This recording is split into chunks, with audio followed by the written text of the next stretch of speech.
Buonasera a tutti, ben ritrovati a questo nuovo appuntamento della rassegna letteraria Incontri d'autunno, che come sapete nel rispetto della normativa anti-Covid-19 va in onda in diretta streaming dalla Biblioteca Civica Simpliciana senza pubblico.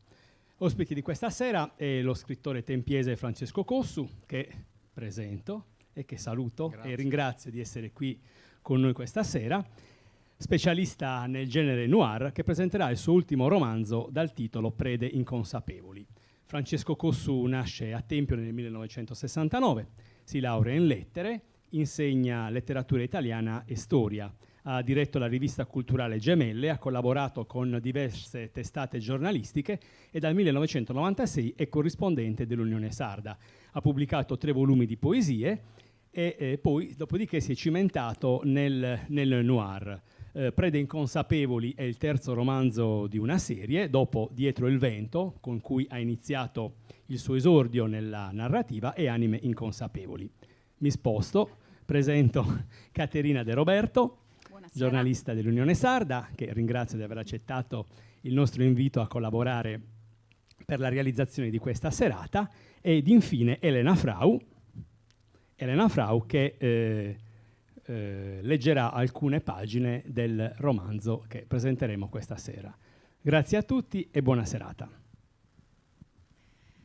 Buonasera a tutti, insomma le presentazioni le abbiamo già in parte fatte, quindi le possiamo anche saltare a pie pari e entrare poi dopo un po' più nello specifico del romanzo. Un romanzo che è appunto un giallo, ma anche in realtà un romanzo di denuncia sociale. Dietro, come dire, l'escamotage, passami il termine, del giallo, in realtà c'è molto altro.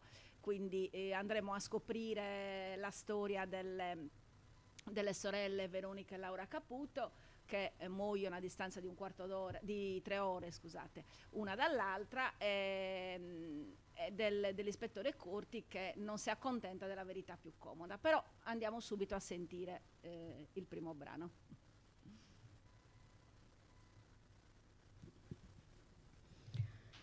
La professoressa Veronica Caputo, nonostante un recente incarico ricevuto dalla ex docente, da 8 anni non entrava in pianta stabile nell'immobile che accoglieva i dipartimenti di archeologia, innalzato sopra le mura medievali del capoluogo isolano. Considerata l'ora, più o meno mancavano 10 minuti alle 20, di docenti, ricercatori, studenti e personale ausiliario in giro non se ne vedevano. Però talune luci accese del corridoio e quelle provenienti dai servizi igienici lasciavano intendere che una qualche presenza umana ci potesse essere tra le pareti del complesso universitario dedicato allo studio delle civiltà del passato. Camminando scrutava le rinnovate targhette che indicavano la peculiarità di ogni settore di ricerca.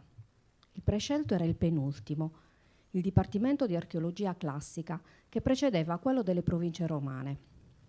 Con l'affanno strozzato in gola si impose di procedere, anche a costo di una tragica decisione. Vedere i nomi di alcuni colleghi diventati ordinari associati fu come spalancare dentro l'animo un abisso di ingiustizia. Si aggirava nello stabile percependo un pericolo nell'aria e per di più conosciuto. Nel corridoio talvolta si guardava le spalle. Dalla borsetta stracarica dei più disparati oggetti femminili estrasse il minuscolo portachiavi in pelle con il giglio stampato, souvenir di una sua amica in gita a Firenze, e infilò una delle 2 chiavi nella serratura. Non riusciva a distinguere se quanto udiva fosse solo una fantasmagoria sonora, prodotta dalle paranoie di una paura estrema percepita come imminente, o il reale e acustico sbattere di suole e tacchi sul pavimento dentro lo stabile. Cuoio. Decisamente cuoio di scarpe nuove o seminuove. Con amara gioia constatò che a distanza di tanti anni nessuno aveva provveduto a cambiare il congegno di chiusura della porta. Raggiunto l'ufficio riservato alla sua ex docente, responsabile di passati scavi a Iasos, accese la luce della lampada per illuminare lo spazio circostante di chi è seduto nella scrivania. Si soffermò sulla mola di cartelle, locandine dei convegni incorniciati, libri e fascicoli della libreria. Uno in particolare attrasse la sua attenzione, ma non per la narrazione, quanto per risalire a un nome che 3 lustri avevano rimosso dalla memoria. La ricerca sortì una funesta constatazione. Poi udì una voce di odio dal corridoio che la chiamava con uno sprezzante appellativo. «Strega schifosa, saluta la tua vita di merda!» Veronica aprì la finestra, assaporando quegli attimi di gelo che aggredivano il suo volto, e guardò in profondità, ma non verso il baratro sottostante. Con una volontà risoluta, acuita dal sentore dei passi ormai prossimi all'ingresso nello studio, si dette alla spinta decisiva, esibendo doti acrobatiche insospettabili.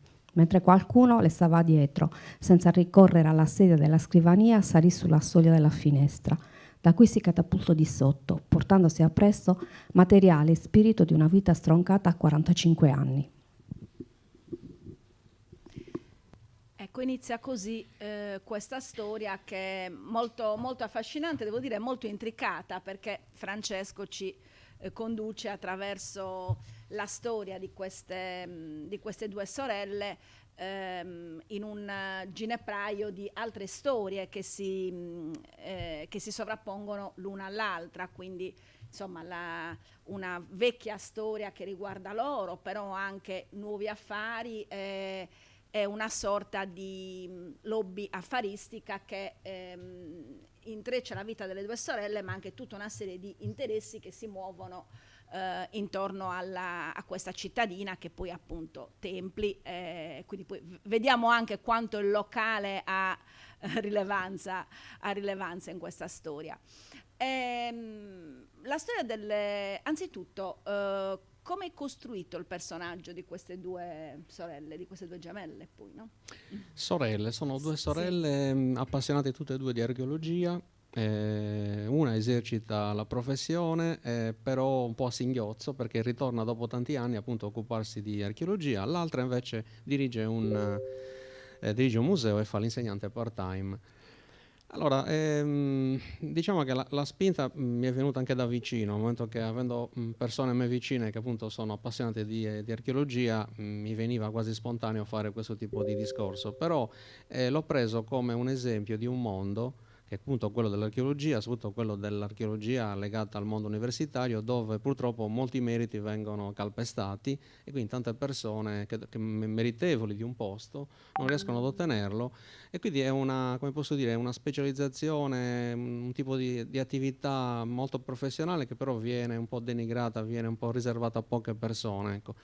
Però questo si collega poi al motivo che mi ha spinto a scrivere un romanzo di questo genere, che come mai appunto, che è esterno, e come mai cioè la mafia investe tanto in questo settore appunto non dell'archeologia ma quanto dei reperti archeologici venduti in maniera illegale, fondendo questi due, diciamo così, questi due interessi, questa sorta di, diciamo, di curiosità verso questi due argomenti. Allora da lì ho creato questi due personaggi, queste due sorelle, che risultano essere vittime sacrificali delle lobby che dicevi tu.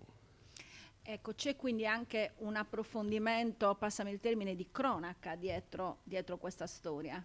Sì, assolutamente. Allora, io mi sono documentato sul perché appunto ormai questo mercato, ovvero stiamo parlando del mercato del traffico illecito di reperti archeologici, sia ormai il terzo come volume di affari al mondo dopo la droga e le armi.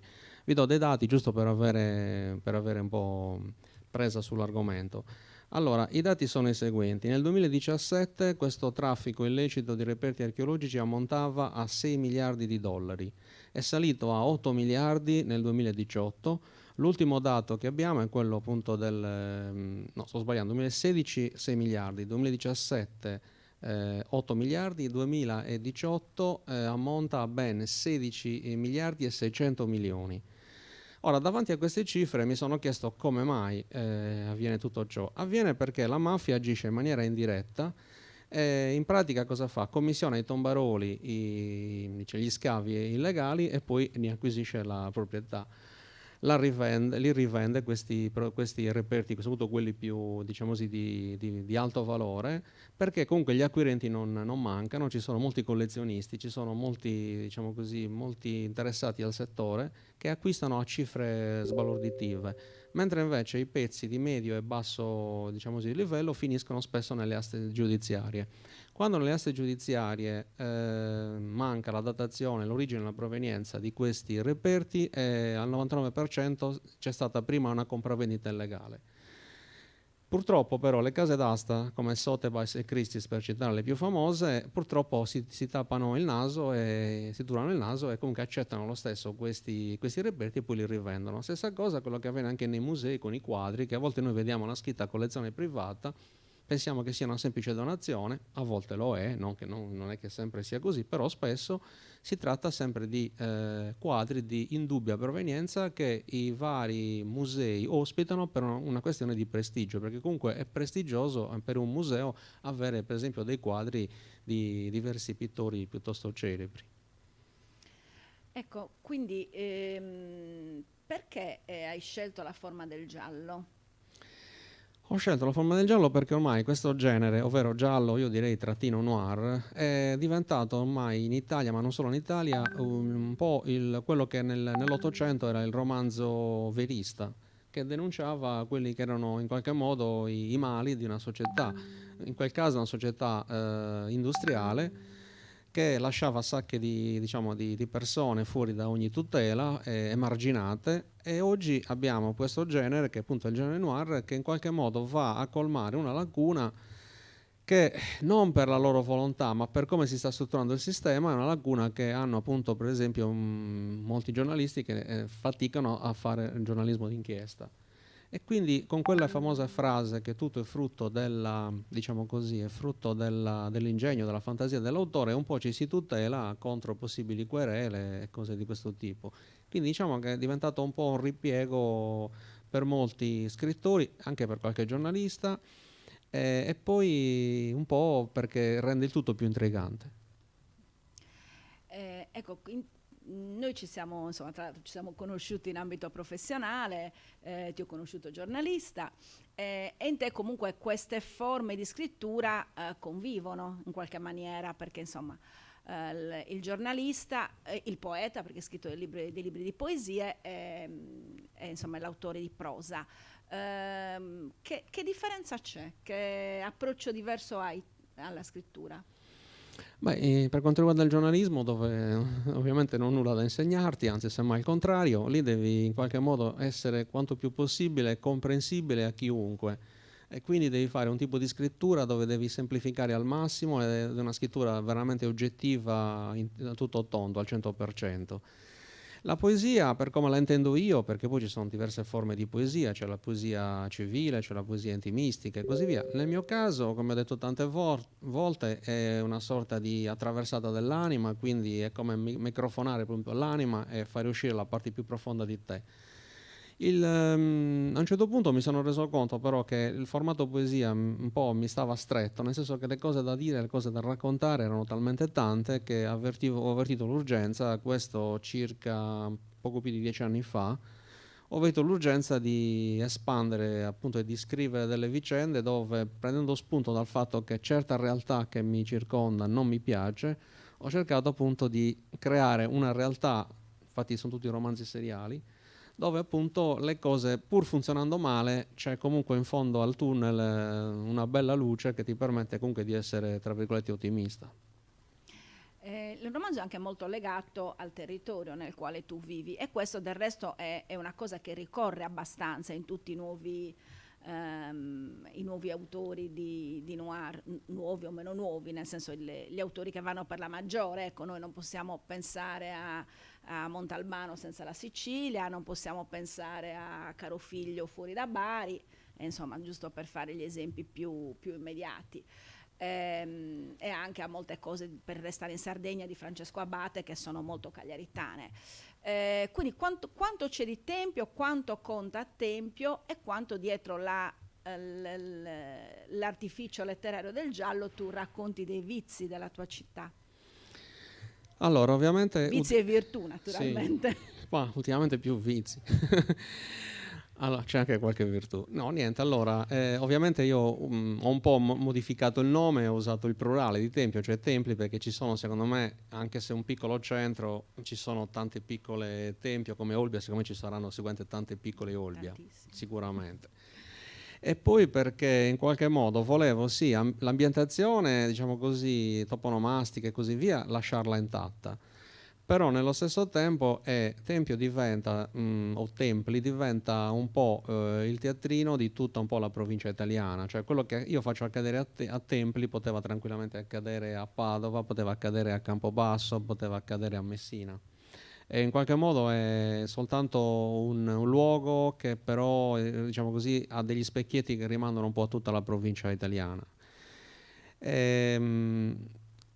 Ci sono ovviamente dei riferimenti alla realtà, chiamiamola così, politica, quella che nel giornalismo noi chiamiamo anche la cronaca bianca, no? Delle vicende legate, che ne so, per esempio alla diga e così via, o alla zona industriale prima che venisse eliminata. Quindi alcune cosette sono reali e quindi c'è una certa attinenza. In altri casi ovviamente lavoro sulla fantasia e mescolo un po' realtà e fantasia, come si fa solitamente nella narrativa, e quindi ho fatto questo tipo di scelta proprio per, da un lato, localizzare, ma dall'altro partire dal locale per andare verso il generale. Vabbè, naturalmente i personaggi sono sempre, come dire, opera di ingegno e di finzione, però hai tratto qualche ispirazione? C'è un personaggio che è stato proprio letteralmente preso dalla realtà e catapultato nel romanzo, ed è il personaggio appunto di Tommasina Loriga, chiamata nel Mimma, che effettivamente è così com'è, cioè come appare nel romanzo. Tra un po' appunto magari Elena ci legge un brano. È veramente una donna che fino a 2 anni e mezzo fa circa andava in una libreria a Tempio e trascorreva buona parte della mattina lì dentro a prendere i libri addirittura direttamente dai cartoni, cioè i nuovi arrivi, a controllare se erano arrivati i suoi libri ordinati, e sia che li avessi ordinati sia che i suoi non fossero arrivati continuava a cercare, a leggere gli incipit di tutti questi romanzi finché non ne trovava qualcuno che era di suo gradimento, e se non erano di suo gradimento insomma farfugliava dal fondo della libreria come se stesse parlando con qualcuno, in realtà stava semplicemente parlando con se stesso. Allora adesso sentiamo il brano. Sì. Questa è una libreria frequentata da cittadini consapevoli, non da mammalucchi con la testa congestionata da isterie e presenzialismi di ego qua. Esordì con piglio da foro discutibile davanti a 2 anziane maestre e con gesticolazione scenica. Non è un presidio sociale, ricreativo, e neppure un luogo dove lasciare i figlioletti e nipotini, sfornare egocentrismi e fare richieste assurde da chi non distingue personaggi della narrativa dai fumetti. Una delle maestre si risentì e iniziò a replicare innalzando il tono della voce. Nel frattempo Mimma, come suo solito, si era impadronita di un libro degli ultimi arrivi, riuscendo ad estraniarsi dinanzi a quelle lamentele. «Ah, mi dispiace, ma non ci siamo, caro Eric Reinhardt. Io a quelle latitudini di pensiero che vogliono la figura femminile sempre timorosa come la Lucia manzoniana, solo un po' aggiornata da qualche nevrosi freudiana, non ci vado, non ci andrò mai», si sentì esclamare dal fondo della libreria. L'atteggiamento finì con l'indispettire a tal punto le 2 donne che reagirono insultando Mimma e sproloquiando a 360 gradi, se non oltre. «È un'indecenza che esistano persone come te incapaci di misura, del minimo senso del rispetto del prossimo e di essere sorde e strafottenti quanto lo sei tu.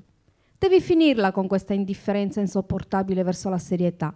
Sei una vergogna che disonora anche la professione che hai fatto». «Ma piantala, Rossana, ma di che parli? A scuola non facevi altro che dirci come si doveva tenere una classe, mai una volta di come si deve tenere a posto la tua lingua. Curati la logorrea piuttosto». Mentre le 2 inorridite maestre giravano i tacchi per evitare il peggio e non solo in termini di un'escalation verbale, Mimma, incurante di quanto avveniva a pochi metri da lei, terminò l'arringa leggendo ad alta voce l'inizio di un romanzo appena preso in mano. «Oggi siamo rinchiusi a riccio nel nostro inutile orgoglio a fingere di difendere la grandezza che invece ci scappa come un destino inesorabile. Ecco, ma dove siete? Sembra scritto apposta per voi. E poi volevo un vostro parere su qualcosa di più sensato delle vostre facce perbeniste scandalizzate», aggiunse rincorrendo le 2 fuggitive nella pubblica piazza adiacente, urlando contro a perdifiato. «La verità è che siete solo 2 stronze non dichiarate». Solidamente esterrefatta, Martina era a dir poco basita da quanto aveva appena visto e udito provenire da quella lingua diesel performante in crescendo dell'ex insegnante in pensione. Sì, tra l'altro ci sono questi profili di donna molto, molto interessanti, molti personaggi femminili, appunto da quello di Mimma a quello di Martina, alle le due sorelle protagoniste, e anche ad Alicia, che non è propriamente una donna ma vorrebbe esserlo. Assolutamente sì. Come ti sei rapportato con questi personaggi? Allora, il fatto di aver inserito dei personaggi femminili in questo terzo romanzo in qualche modo in parte va a controbilanciare il fatto che nei primi due romanzi parlavo molto di amicizia al maschile, per cui spesso mi veniva appunto chiesto questa insistenza su personaggi più maschili che non femminili.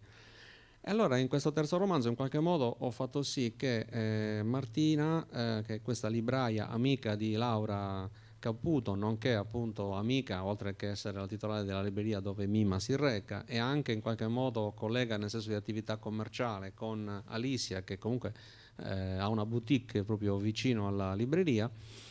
Ecco che in questo caso appunto Martina diventasse il coprotagonista un po' del romanzo assieme a Corti, perché nei primi due romanzi i coprotagonisti erano nel primo Dietro il vento Gerardo Santo, che era un insegnante, visto che lì tutto nasceva da un omicidio nei bagni di una scuola durante le ore serali, e nel secondo il coprotagonista era un giornalista d'assalto, uno di quelli che tutti vorrebbero avere nella propria redazione, credo, o comunque come corrispondente, giovanissimo ma senza peli nella penna, come si suol dire, che era appunto Aurelio Giua.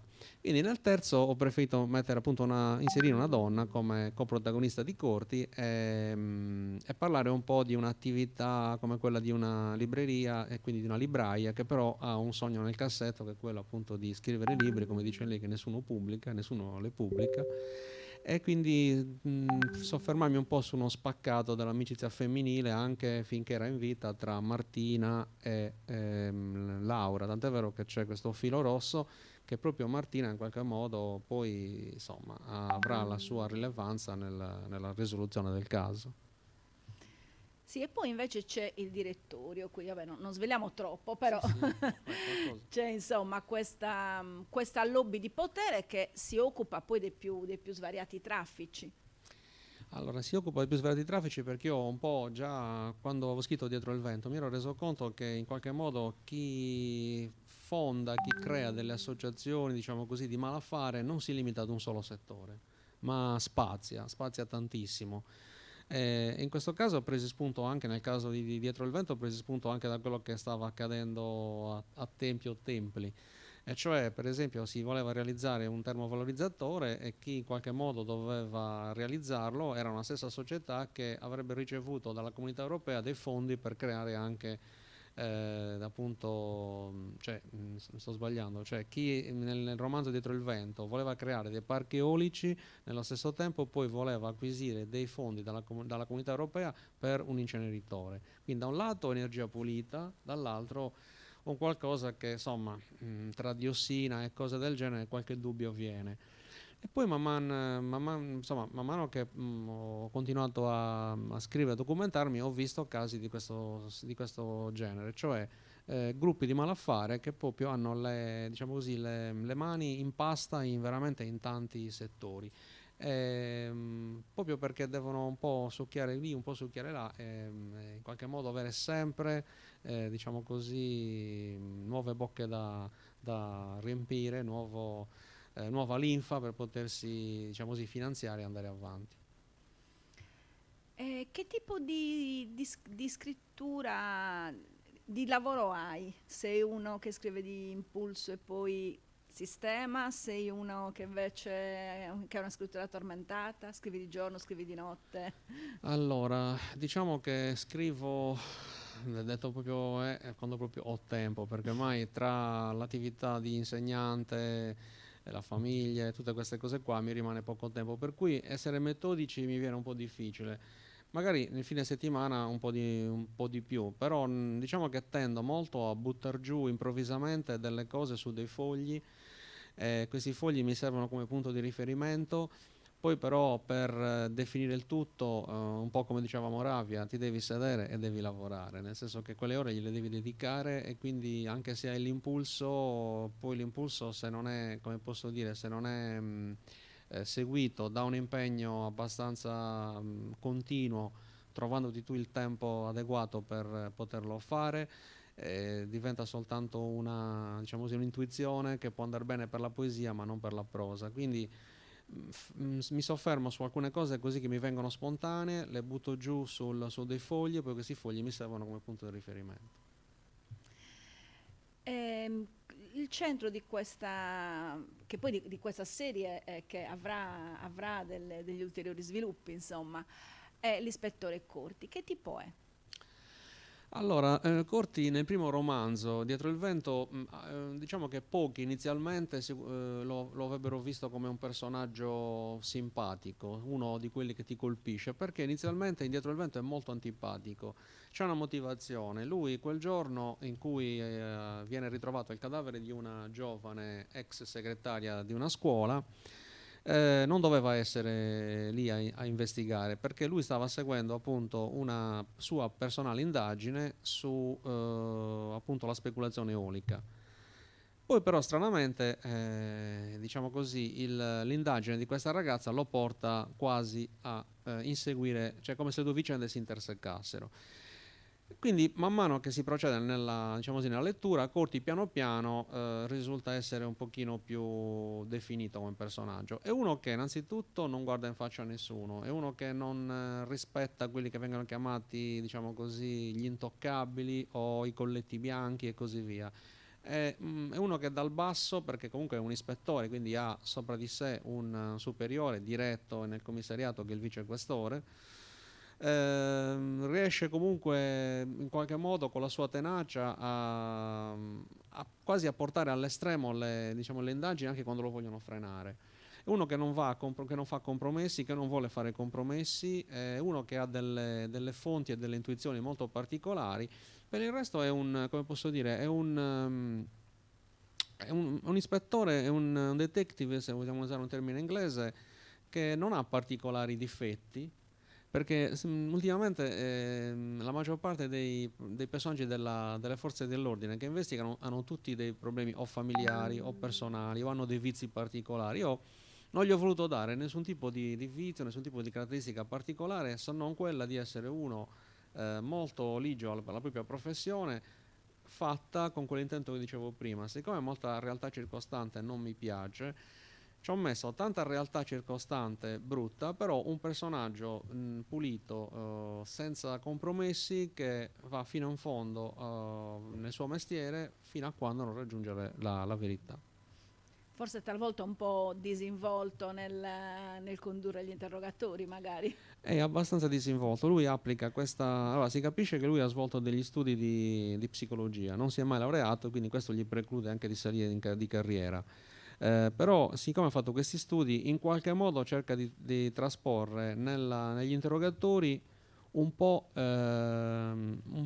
la stessa tecnica di uno psicanalista, il quale, come sappiamo, deve essere molto bravo a capire qual è l'origine del problema del proprio paziente, più da quello che il paziente non dice che non da quello che appunto confessa. Quindi la stessa cosa fa Corti. Capisce molto da quello che i suoi, insomma, tutte le persone chiamate come persone informate sui fatti non dicono, che da quello che dice. E lì infatti scatta quella famosa voce che è un po' quella, la sua, diciamo così, il suo, quello che lui vorrebbe dire ma non vuole dire per non, diciamo così, per non violare un po' quella che è la regola, insomma, quando fai un interrogatorio, anche se ci sono, come sappiamo, interrogatori che vengono condotti in maniera molto violenta. Ecco, Corti si distingue nettamente da questa tipologia di ispettori e di commissari o di vicequestori, proprio perché tende molto ad andare sul psicologico piuttosto che andare sul brutale. Poi racconti anche le dinamiche all'interno di questo commissariato, insomma, quindi tra quelli come Corti e quelli che tendono a chiudere un occhio. Sì, è che poi è un po' la stessa cosa che si ripresenta anche nelle forze, anche diciamo così, a livello di magistratura, perché vediamo che all'interno della magistratura, all'interno del commissariato ci sono quelli che fanno i pompieri, è sempre all'interno del commissariato, è sempre all'interno della procura, ci sono quelli invece che vogliono aprire le indagini a 360 gradi. E stessa cosa accade anche nel capoluogo, perché fino a quando non arriva quel giudice, Luris Zucchi, anche lì sembra che le indagini si ingessino, si blocchino e vadano verso un rivolo, diciamo così, morto, che non ha assolutamente sbocchi. Anche questa secondo me è una tendenza che io un po' ho notato, e cioè che ci sono effettivamente magistrati, ci sono forze dell'ordine, se vuoi anche giornalisti, che veramente ci mettono anima e corpo per cercare di arrivare alla verità, e ci sono forze dell'ordine, ci sono insomma uomini della giustizia che invece secondo me sono un pochino più fiacchi, un pochino più accomodanti, un po' per quieto vivere, un po' per interessi di vario genere, che non hanno la stessa, diciamo così, la stessa convinzione, e quindi risultano essere un po', in un romanzo risultano essere insomma spiacevoli e antipatici, nella realtà ci fanno arrabbiare molto. Ecco, riguardo il giornalismo, dal punto di vista del giornalista, diciamo che l'alter ego un po' di Corti è appunto il blogger sostanzialmente. È un caso, oppure tu pensi che questo tipo di giornalismo sia più in questo momento portato avanti in maniera più efficace dal giornalismo indipendente, dai blogger? Come sai molto bene tu, visto che lavori in quel settore, l'editoria è un po' in mano a certi gruppi, e quindi alcuni argomenti cosiddetti scomodi ormai si fa fatica a sviscerarli proprio nella maniera proprio giusta e corretta. Quindi insomma talvolta, quando si hanno anche delle notizie cosiddette bomba, non sempre si riesce in qualche modo poi a trascrivere nelle pagine dei giornali, perché magari si ha paura di una qualche conseguenza. Il blog ti concede maggiore libertà, ti concede, diciamo così, più possibilità di manovra, più spazio di manovra. Poi se va ad accontentare di più o meno diciamo così, l'utente o il lettore, questo è tutto da vedere, perché comunque si tratta di forme di giornalismo, diciamo così, alternativo, ma allo stesso tempo anche non ufficiale, e quindi un attento lettore potrebbe comunque sempre storcere il naso e fidarsi molto di più diciamo così, della stampa ufficiale. Altri magari abboccano di più, perché magari si fa una narrazione un po' più attraente. Nel caso di Aurelio Giua è uno che ha delle fonti, ha mantenuto le stesse fonti di prima.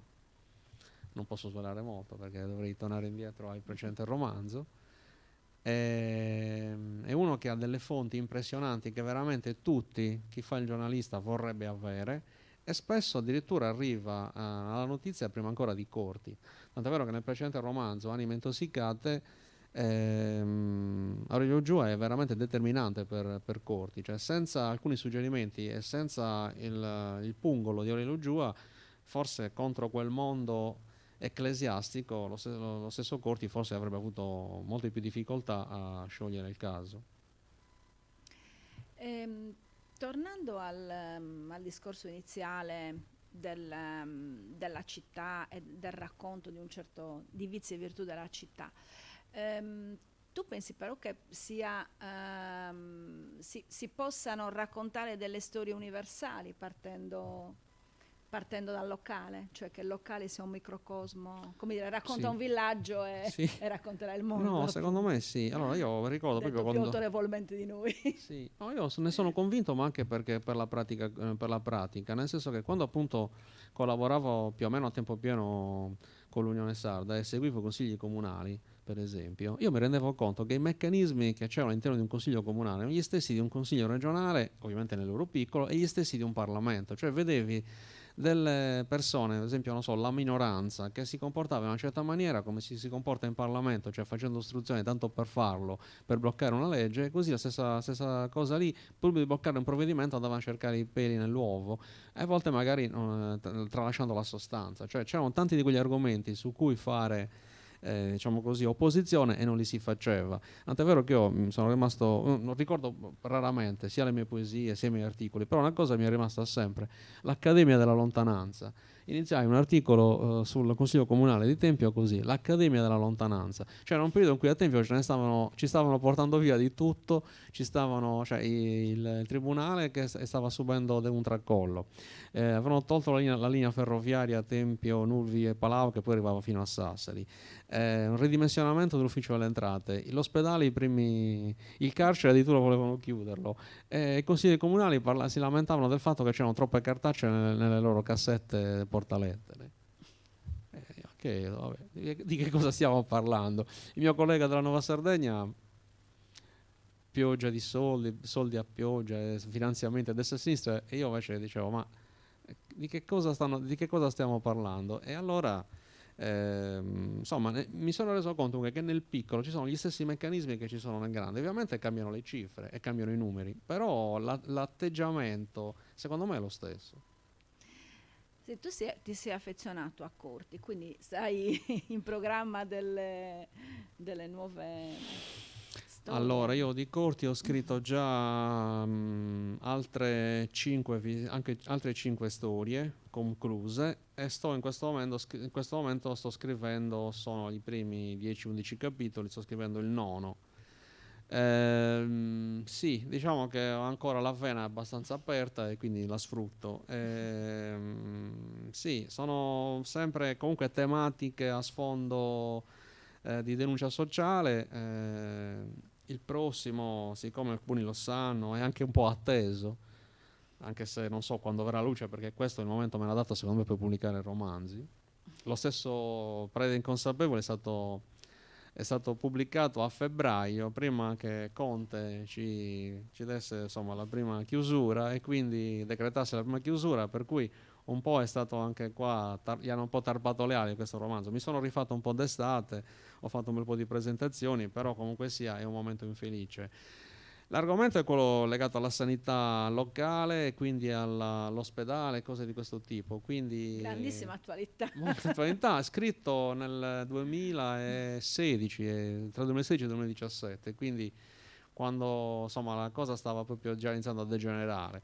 E niente, seguo sempre questa sorta di, come posso dire, di binario: da un lato una vicenda delittuosa, poliziesca, e dall'altro appunto denuncia sociale, sempre cercando di tenere appunto due piedi in due staffe, e seguendo quello che, per dimostrare ancora di più quello che diceva Simenon quando diceva che la verità non sembra mai vera. Sì, infatti. Allora, prima abbiamo parlato di questi personaggi femminili, e così magari diciamo due parole su Alice e poi sentiamo anche l'altro brano. Come ti sei ispirato per tratteggiare questo personaggio? Ma allora, ho notato in alcuni programmi televisivi, anche di giornalisti molto affermati come Santoro, Formigli, che in un certo periodo, verso il 2016-2017, intervistavano, comunque erano presenti negli studi televisivi, alcune transessuali. E mi sono un po' concentrato sul loro modo di parlare e su una certa intelligenza piuttosto viva di cui erano portatrici queste 2 o 3 che appunto ho avuto occasione di ascoltare con attenzione. Cioè avevano come posso dire, una sorta di energia nel parlare, una sorta di verve effervescente, una sorta di intelligenza viva argentina, come si suol dire, che mi ha un po' colpito, ecco. Proprio ci tenevano a ribadire una sorta di, come posso dire, di presenza e compresenza nei due generi, cioè da un lato una certa furbizia e una certa astuzia femminile, dall'altra una certa, come posso dire, una certa concretezza maschile. Il mix a volte era esplosivo, nel senso cioè dicevano delle cose che raramente a volte un uomo e una donna riescono a, come posso dire, a mettere insieme. A loro sembrava quasi che venisse spontaneo. E quindi mi ha incuriosito e ho deciso appunto di inserirlo proprio per vedere questo genere, diciamo così, altro, io direi altro, rispetto a quelli più tradizionali, maschile e femminile, e metterne in evidenza alcuni aspetti. Nel caso specifico ho deciso di tratteggiarla più in termini femminili che non in termini maschili, soprattutto per il discorso legato all'amicizia femminile tra lei, tra Mimma e Martina. E poi proprio perché volevo in qualche modo dare risalto anche alla professione un po' particolare, che è quella appunto di essere una stilista con una boutique personale dove appunto vende gli abiti da lei stessa disegnati, ecco. Il tutto, diciamo così, proprio per offrire un po' uno spaccato su un mondo dove noi, quando pensiamo ai transessuali, pensiamo solo esclusivamente al fatto che si prostituiscano e basta. No, fanno anche tanti altri lavori, e spero per loro che ne facciano sempre di più, diciamo così, legati a quelle che sono le loro doti, le loro abilità. Sentiamo.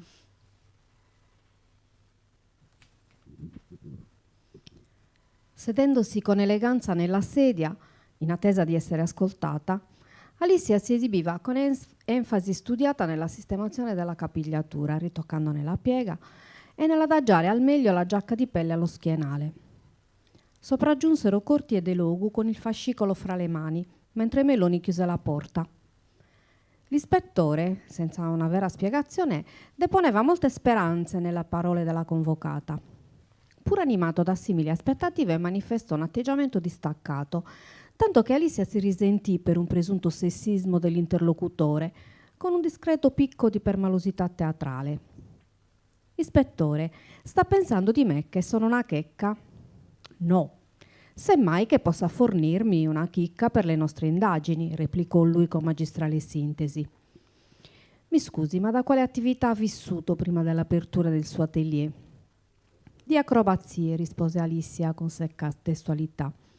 «A dire il vero, ho anche chiesto, se non aiuto, diciamo un appoggio alla Chiesa cittadina, ma per una buona parte di loro noi siamo solo il frutto avariato del regresso civile, quando non una sciagura per il genere umano». Corti scrutò la trans come finora non aveva fatto, come se di soppiatto si fosse accorto della vera generalità dell'interrogato. «Ammetterà che lei è piuttosto appariscente», disse l'ispettore prima di un'ulteriore precisazione. «Diciamo che si mette in evidenza». «Io non mi metto in evidenza, dottor Corti, io sono un'evidenza». Conosceva la vittima? Prima di rispondere, l'interrogata manifestò incertezza. «Sì, era, non so, ecco, portava con lei la sua nostalgia. Era malinconica, nascosta nella propria sensibilità e con un'agitazione tanto romantica». «Amaramente romantica», rispose la stilista distinto e con voce più roca, prima di un ulteriore approfondimento. «Una volta gliel'avevo detto che il passato dobbiamo tenercelo dentro, non esporlo agli altri. Il rischio è quello di essere derisi e compatiti. Che brutta sensazione, non fa proprio per me». «Perché lei che rapporto ha con il suo passato?» domandò Meloni, che finalmente riuscì a intromettersi in quel botte risposta. «Ah, guardi, con me il morbo dell'idealismo amoroso non ha mai fatto presa. Quanto a certo sentimentalismo, lo ritengo un'inutile foga vitale». Se Meloni da quelle parole deduceva una possibile correlazione tra un animo trasognato e buono, quale doveva essere quello della professoressa, come possibile causa della sua morte, Corti era molto più ondivago. Così eccolo di nuovo scomporre quel quadro in via di definizione. Lei gode di appoggi politici, conoscenze altolocate? Dopo aver già registrato un picco di acidità, la testimone non pensava di dover sottostare ancora ad altri colpi bassi, tuttavia seppe cavarsela con disinvolta ironia. «Io sono per la promiscua vivacità di mente, motivo per cui sto alla larga da chi ha un perimetro molto limitato quanto ad autonomia di pensiero», replicò Alicia. Quindi Alicia è, insomma, un personaggio, poi chi leggerà il libro scoprirà, piuttosto importante all'interno di questa storia delle due sorelle. Ecco, tra i vari traffici che abbiamo visto, e quindi la denuncia sociale, ci sono anche tutti questi rapporti, come dire, ambigui tra le persone, anche dal punto di vista sessuale. Perché hai fatto questa scelta? Anche di raccontare questo aspetto? Sì, l'ho inserito come questo aspetto, c'è anche nei primi due romanzi, perché penso che sia, diciamo così, un elemento che fa parte della complessità della società attuale, quello insomma di certe chiamiamole tendenze o se vuoi perversioni sessuali, stanno sempre più un po' condizionando o comunque sia sono abbastanza presenti nella cronaca, se ci pensiamo, cioè pensiamo a tutti gli scandali sessuali che hanno portato anche alla fine di un Presidente del Consiglio, perché poi se ci riflettiamo bene sono stati più quegli aspetti che non altri a far fuori appunto chi sappiamo in passato. E quindi non lo so, c'è una sorta di, come posso dire, di maggiore libertà da un lato, da parte di persone che in qualche modo bazzicano nel mondo degli affari o se vuoi del malaffare, però dall'altro c'è anche una enorme paura, perché in qualche modo certe vicende finiscono col poterti stroncare una carriera, oltre che la nomea, oltre che una famiglia, oltre che un rapporto.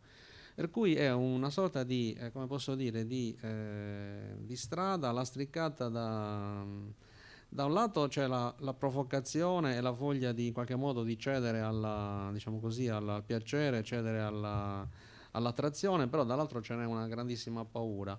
E quindi in questo stare in bilico questi personaggi si lasciano andare, diciamo così, a questa sorta di sfrenata gioia o voglia sessuale, però poi ne hanno una tremenda paura. Ecco, questo fatto un po', leggendo anche tantissime cronache, mi ha sempre un po' incuriosito e quindi ho deciso in qualche modo di inserirlo proprio come elemento determinante, ecco, per la vicenda. Che coppie felici assortite ne ho visto poche. Sì, diciamo che comunque purtroppo in qualche modo è un po' un effetto dei tempi. Io so, da insegnante vedo le famiglie di molti miei alunni che veramente trovare due genitori che sono insieme da 12, 15, 20 anni si fa sempre più fatica, ecco. Si vedono sempre più genitori che accompagnano ad altre compagne che però non hanno la potestà sui figli. Si vedono coppie separate, si vedono genitori con notevoli difficoltà che quindi si separano, soltanto uno dei due si occupa del figlio o della figlia. Cioè la famiglia tradizionale ha subito dei colpi non indifferenti negli ultimi 20-25 anni, quindi in qualche modo un po' riflette quello. Poi non tutto è così nero, così livido, però che ci siano stati dei colpi duri per la famiglia tradizionale, questo è purtroppo un dato di fatto. Vabbè, poi giustamente è scritto noir, non un romanzo sentimentale. Quindi. Il romanzo sentimentale, visto che l'hai citato, paradossalmente potrebbe anche essere la prossima pubblicazione, perché in effetti, non lo so, appunto, se aprire una parentesi nella produzione, insomma nella pubblicazione con questo romanzo sentimentale, anche questo scritto un po' di tempo fa, che sta vagliando un'agenzia letteraria, oppure se proseguire nel filone, insomma, di corti. Ecco, adesso io penso di decidere nel prossimo anno quale dei due privilegiare. Oppure inseriamo corti nel filone sentimentale, che potrebbe essere un'idea. Anche lì c'è qualche lettrice, perché ovviamente lettrice che appunto, sapendo qualche piccolo anticipo sul quarto, che ha avuto un po' da ridire su certa sua evoluzione in ambito sentimentale, quasi proponendomi determinate cose. Ho detto, vabbè, siccome ancora non è pubblicato, non si sa mai, ovviamente sto scherzando, la storia è quella e quella rimane, però sì, c'è attenzione da parte soprattutto diciamo così, delle lettrici di appunto fare alcuni appunti sulla vita sentimentale di Corti. Dal primo romanzo al terzo hanno notato alcuni cambiamenti. Ma perché secondo te questo genere attrae così tanto? E non mi riferisco solo alla letteratura, anche al cinema, anche alle serie TV, cioè la gran parte della produzione delle serie TV è con vari accenti comunque crime. Perché secondo me va in qualche modo a soddisfare un'esigenza del lettore nel caso di un libro, oppure di uno spettatore nel caso di un film o telefilm, perché in qualche modo unisce al misterioso che circonda tutta la vita, anche quella non legata ad un delitto, con la felice risoluzione del caso, o comunque con la risoluzione del caso. Alla fine comunque hai la spiegazione di quello che è accaduto, e questo in qualche modo secondo me è, come posso dire, rassicurante per il lettore o per lo spettatore. Secondo me la chiave è questa. Poi ovviamente entrano in ballo anche altri aspetti, il fatto che comunque sia chi scrive in genere giallo noir solitamente tende a privilegiare una scrittura piuttosto agile, che non è il mio caso. Io ho una scrittura magari un po' più densa, però è voluta e preferisco così. È come se, non lo so, prendi per esempio, faccio un piccolo parallelo con la musica, e quello che viene definito il genere rock. Poi ti trovi chi fa rock con un ritmo piuttosto serrato e chi fa rock tipo i Pink Floyd, che comunque hanno un quattro quarti lento, che a me per esempio affascina molto. E quindi se proprio devo cercare un riferimento nella letteratura o nella musica, in letteratura preferisco avere diciamo così, una scrittura più morbida, più avvolgente, anche se un po' più densa, piuttosto che privilegiare l'immediatezza e la velocità. Sì, questo è molto, effettivamente è una scrittura un po' diversa da quella solita del noir, ma anche come si dipana la storia, perché allora tu ieri quando abbiamo fatto quattro chiacchiere mi dicevi, poi alla fine scoprire chi è l'assassino non è così importante. E questo sì, è vero, io lo trovo molto vero perché ci sono queste storie che si sovrappongono, la parte che ci porta dentro questi traffici, per cui diventa in qualche maniera quasi collaterale scoprire chi è l'assassino, quasi un evento collaterale. Ma tu hai anche vagamente, voglio dire, un modello di investigatore, un modello letterario di investigatore per Curti? Un modello vero e proprio no. Ovviamente ho letto tanti romanzi gialli noir in passato, oggi un po' di meno perché purtroppo o scrivi o leggi. Leggere in maniera proprio, come posso dirti, in maniera profonda come facevo prima, con una certa costanza come facevo prima, ormai è impossibile perché dovrei smettere di scrivere per poterlo fare. Quindi un vero e proprio riferimento non ce l'ho. Ho cercato così nel mio piccolo diffondere un po' un commissario classico, può essere, che ne so, un Simenon o uno Sherlock Holmes, per andare proprio alle origini, con la tendenza che c'è negli ultimi anni a un ispettore un po' più, come posso dire, un po' più sbarazzino, un po' più che va sul pratico, però senza quelle caratteristiche tipiche di quello che in termini un po' dispregiativi viene chiamato un questurino, cioè uno che proprio arriva lì con l'arroganza, con la prepotenza, con la forza, ti impone di dire insomma quello che sai e quasi te lo voglia in qualche modo scucire dall'anima. Diciamo che nasce un po' dal fatto di avere delle solide basi come posso dire, di un detective tradizionale, cioè le famose intuizioni, le cellule grigie, come diceva Sherlock Holmes, e dall'altro a essere comunque immerso appieno nella società del suo tempo, e quindi con una maggiore velocità rispetto ai commissari tradizionali che hanno appunto i loro tempi. E lui tempo non ne ha perché comunque è incalzato dai superiori, e anche avrai notato anche dalla comunità, questa piccola comunità che comunque preme perché insomma non vogliono avere a che fare con certo crimine, e quindi fanno pressione anche sulle forze, anche sulle forze dell'ordine, ma anche sulla stampa, affinché si capisca che cosa stia succedendo, come mai questo succedersi di delitti in questa piccola comunità. Poco fa abbiamo parlato della difficoltà di pubblicare e uscire con un romanzo oggi, in questo momento di pandemia. Come la vedi tu però la situazione in questo momento in Sardegna? No, non rispetto alla pandemia, rispetto allo scrivere romanzi. No, c'è molto fermento. Io penso che forse la Sardegna mai come in questi ultimi 8-10 anni abbia prodotto diciamo così, sia scrittori già affermati come per esempio Fois o come altri, a nuovi scrittori che hanno appena pubblicato o stanno per pubblicare. C'è un certo, più che risveglio, io direi che c'è proprio una sorta di nascita, una certa attenzione verso gli scrittori sardi, che godono una certa considerazione. Sicuramente ce ne sono altri che stanno per essere lanciati, io ne conosco un paio che pubblicheranno il prossimo anno, insomma, chi con Rizzoli, chi con altre case editrici grosse. Ha destato ha avuto un certo successo anche Pulici da poco, di recente, che insomma è un nome relativamente nuovo, perché comunque aveva già lavorato con Massimo Carlotto in alcuni romanzi precedenti scritti a più mani, e adesso in qualche modo si sta quasi consacrando come uno dei più bravi scrittori di gialli. Secondo me è un panorama in fermento, è un panorama in crescita.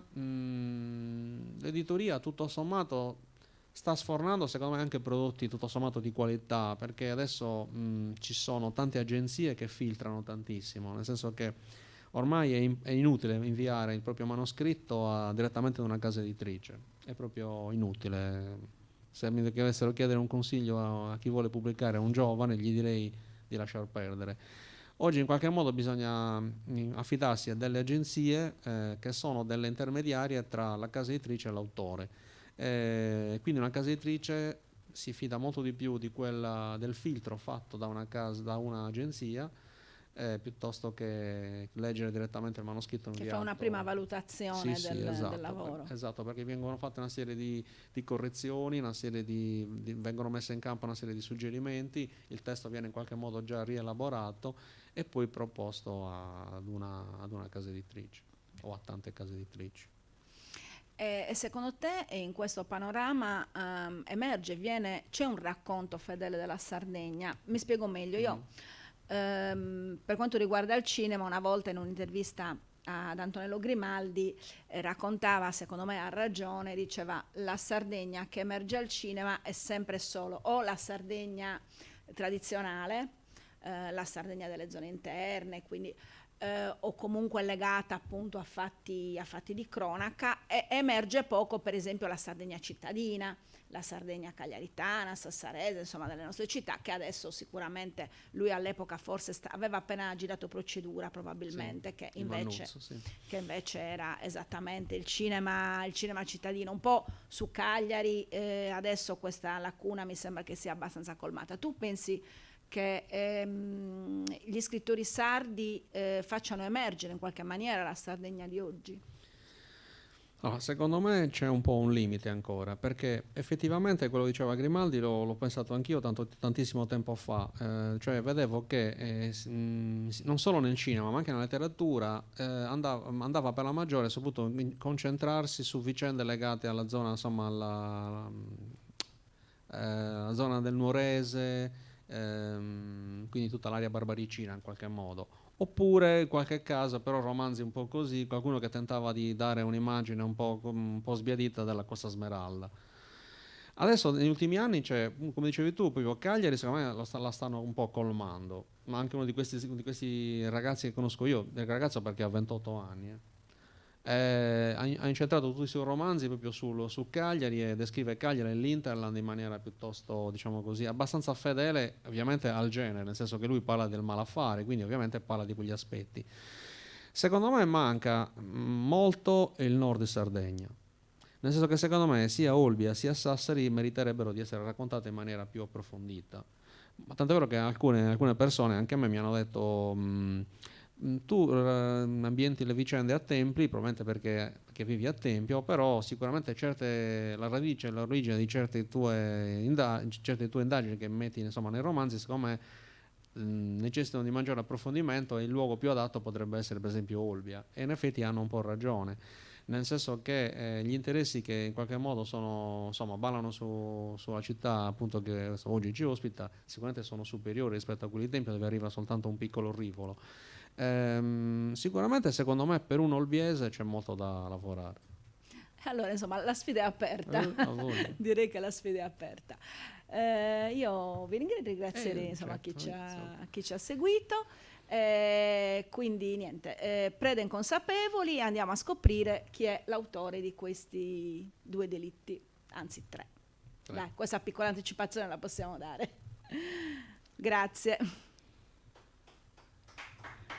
Grazie a voi.